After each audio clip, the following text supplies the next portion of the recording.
Okay, you guys can start anytime you want.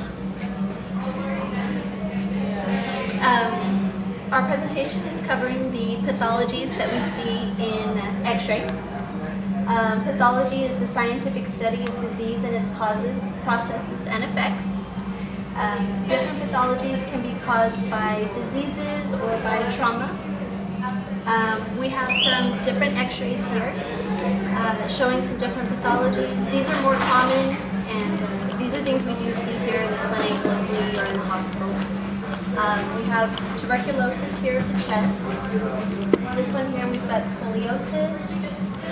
You see the spine curvature. This one here is the surgery for that. We've got lung cancer. This one's the same patient. You can see this here in the lungs. The osteoarthritis. This one here is slight kyphosis. It's the curvature, like hunchback of the spine. And then the bow-legged here, you can see the pressure on the lower extremities. Some pathology that's more rare that we don't really see happens here with these babies. We have the sirenomelia. This is known as mermaid syndrome. This is where the baby's lower extremities can be fused together. And it varies. I mean, like in this image, we have a baby that's got just one femur or doesn't have all of the bones. In this case here on the bottom, the baby has actually all the bones intact. So in something like that, they would be able to do surgery or basically make it so that the babies would be able to walk. This does happen more in males than in females.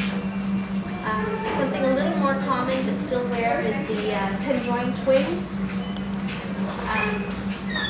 In this case, the embryo doesn't fully separate, it's partially fused together.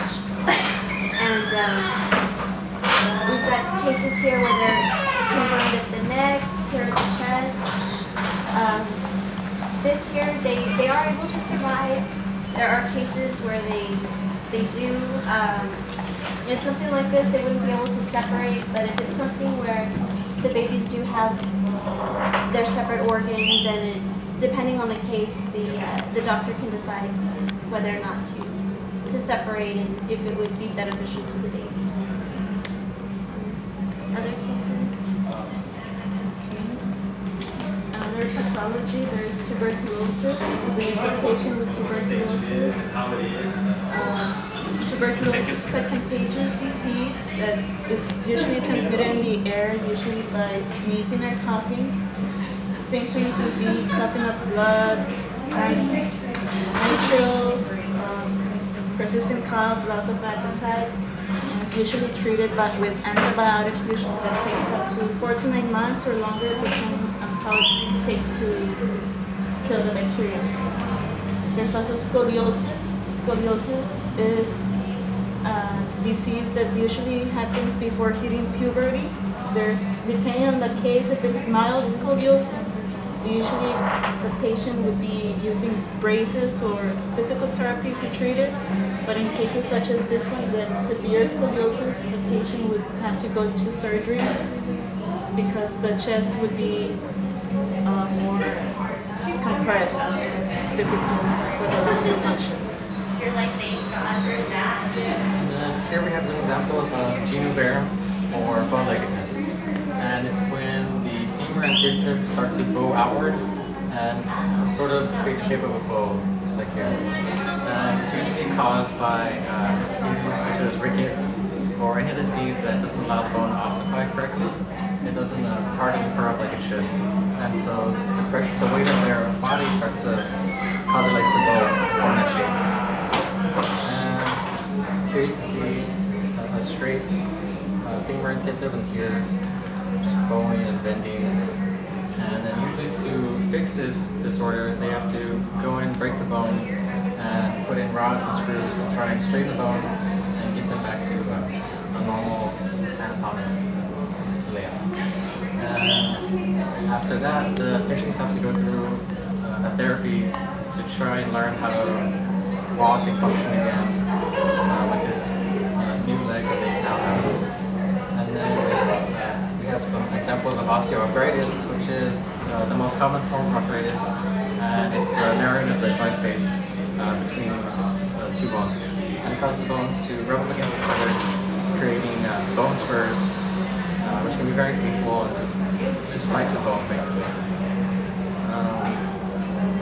And in order to, it decreases the mobility, it's painful, it can cause swelling, redness. And in order to fix that, they have to, there's two ways to do it. They can either do the bone joint fusion, where they fuse the two bones together to get rid of the joint completely, which they won't have any more mobility in that joint, but it will get rid of the pain. And they also have joint replacement, where they place either ceramic or plastic or metallic filler to fill in that joint space and allow the bones to separate so that there's no longer rubbing against each other and causing that pain. And it's usually found in older patients, but younger people can experience it also. It's usually caused by wear and tear and degeneration of the joints. That's about it. Great, thanks you guys. Appreciate